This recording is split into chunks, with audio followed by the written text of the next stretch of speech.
want to help people become the best version of themselves, I first have to make sure that I'm my best, and that means I have to continue to grow. Mm-hmm. And one of the growth areas for me that gets at that is the difference between two words, because we love new words and beautiful words. Transformation is a beautiful word that we started using maybe in the last 7-8 years. Transformation, transformation, transformation. And so when people talk to me about change, sometimes they mean transformation, sometimes they mean change. And the distinction is that you can change something in a moment. You can change your mind. You can, change the way you do something today. But when you talk about transforming your life and you want to create a lifestyle, transformation is really sustained change, that it is over time and it is up and down, the process and up and down, but you're looking at something out here that you want for your life and what is the transformational process to get there. So helping people really get clear, do they want to change something or do they want to transform their lives? So that's one place. Mm-hmm. Then, many times, people have a hard time getting started because they think it's an all or none. I want to do this, and so they want to do everything at once. Mm-hmm. And so they get started, yeah, and they got all this stuff, and they don't quite know which one to get started with. And there are two things that I know works. It works for me, and it works for the many people I work with, is getting people to settle down, to be gentle with themselves, and just take one step. Start with one baby step.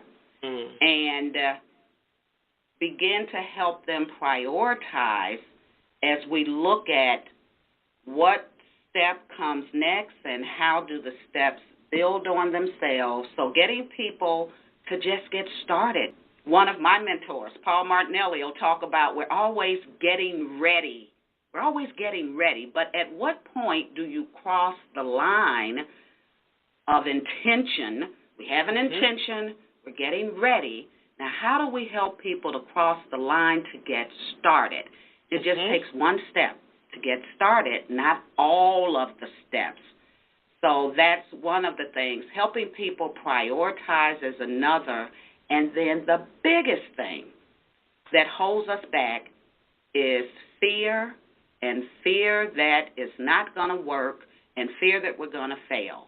And I've been working a lot with people around shifting their perspective about failure. Again, we were raised, you don't get an F in school.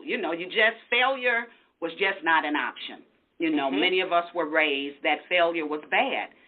Trying to get people to shift their perspective around failure is good, and failure is necessary, because if you don't take the risk, fail, you don't know what to improve. How can you improve on something that hasn't worked? So failure is necessary, and I heard someone say failure is the price we pay for success. So this working with people around failure, if you can get comfortable with that and get that perspective, when your friends and other people are saying that won't work, once you start shifting your perspective and get comfortable with what it is you believe about yourself, not being afraid, because you know that, like most things, we take risk. I fail at a lot of things. But that doesn't mean I don't take risk, because every now and then, one of those things I try, Gloria, works. You know, but if I get scared because I failed and I stop, I won't get to where it is that I say I'm going. Yes. So I think failure and prioritizing and just getting started. And then one more thing on that I heard, and I'm taking a course that they talked about the 5 mistakes we make when we're setting a goal. And there were a couple that stood out. But for this particular discussion, the one mistake we make is we make goals on what it is we know how to do. And the instructor said, okay, if you do that, hear this, that we don't know how to do anything until we do it. We didn't know how to tie our shoes until we did it. We didn't know how to drive a car until we did it. We didn't know how to walk until we did it. So this idea of, I can't do that because I really want to do that, but I don't know how to do that. Well, it doesn't matter. Do you want to do it? Then if you really, if that's your dream and you really want to do it and you can suspend your requirement, you can suspend your requirement that you need to know, and we can work from there, then the questions become, what do we need to do so that you can know? Do you need to call someone? Do you need to get a mentor? Do you need to go back to school? If this is what you really want to do and the only thing holding you back is you don't know how to do it, it's those kind of things, Gloria, that help people step outside of these fears and the things that all of us, we have a comfort zone. And really getting people to take risk and dealing with failure are two of the biggest, and just stepping out there. Yeah, well, I love how you talk about fear and the fear of failure and helping people shift their perspective that fear is not something to be feared. It really is something to be embraced, that failure is necessary in order to go forward, in order to learn, right? And that's a big thing for people. So I just want to put a pin on that because you're just dropping gold nuggets, Lonnetta. So thank you. So I have a question for you. Earlier, you talked about your work with the next generation, the 30-somethings, the 40-somethings, the 50-somethings, and I'd love to hear more about your work with that next generation. So can you tell us just a little bit about what you're doing and specifically what was the catalyst that helped you realize that focusing on that particular group was your passion? Well, I think a number of things. And the next generation really, if I could couch my purpose around that, and if we get asked about what's your niche and who do you work with, and certainly I work with everyone, but the next generation, people in their 20s and 30s and 40s, and the older I get, Gloria, the next generation, for me, gets older as well. Yeah. And what started me with the next generation, I can go all the way back again to my childhood. So I'm looking at those who were coming behind me.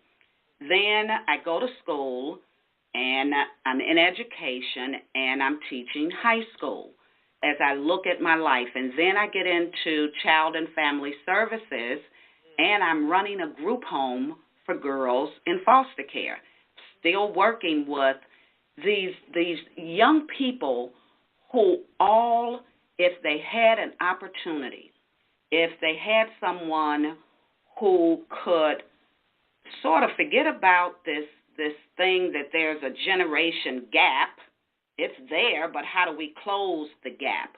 And how do we offer opportunities, help them to understand that we're listening to them? That's one way to get them to understand. And so I've always worked with young people, and I've always enjoyed them for a couple of reasons. One is they help keep me young, and it sort of fits with me and my siblings. We're young at heart. My dad was young at heart, so that is a part of it. And so I adore young people, so I'll start there. A couple of specific things that then were true catalysts. My nephew, who's 31 years old now, he was my first coaching client, and he was able to challenge me much like my siblings did. I was the developer, and I was the oldest, but they taught me how to laugh at myself, and I trusted them, so they taught me and would challenge me, especially my nephew, who I'd get to going, and he'd say, but you're not listening to me. You're not listening to me. And as I continued to grow with him, listening to him, him listening to me and building that trust, he absolutely was one of my greatest influencers, I think, out of the next generation, and he's right there near and dear to me. In my role at the university when I was running a training center, I was there 17 years, but about 10 years into that, we started doing these leadership institutes, developing the next generation of leaders in the behavioral health field. Mm-hmm. And I said, and many of them would ask me to be their mentor, and, so I started mentoring them, and I said to my staff then, I said, this Leadership Institute, there's something here, because this is what will keep me here for another 10 years, developing the next generation of leaders. Gloria, it sort of set a fire underneath me. And being willing to open myself up, be completely honest and transparent, and not be afraid that they were going to say things to me like my nephew did. You're not listening to me. I had to open myself up and be willing to hear from them. And then there was an example in this national network of directors that I was a part of, and the next generation said to me, I want to stay, but there are so many of you directors aren't retiring yet, and you keep telling us that we have to pay our dues and wait until you retire, and then we can take charge and be in a leadership role. And I thought about that, and I said to my other co-directors, I said, you know what? We don't have to retire to open the door for them. We can move over. We can share this leadership role while we're here, so we can work with them, develop them. I'm telling you, they're going to help develop us and make us even better. So this thing of moving out and passing the baton, we can share the baton, Gloria. I think we need to start making room for the next generation to partner with us. So I do a lot of partnerships with many from the next generation in my business. Most of my partnerships, Gloria, quite honestly, have been with people who have these big dreams. They're in their 30s and 40s, and they're looking for me and wisdom and what I'm doing, and I'm looking at them because I'm trying to reach the next generation. So I had some people and some experiences that would stop me dead in my tracks and make me say, this is what's in my heart. That Leadership Institute was a biggie. That was a biggie because I stopped at that point and said, developing the next generation, and it doesn't just need to be for a specific industry or field, but developing the next generation is where I'm headed.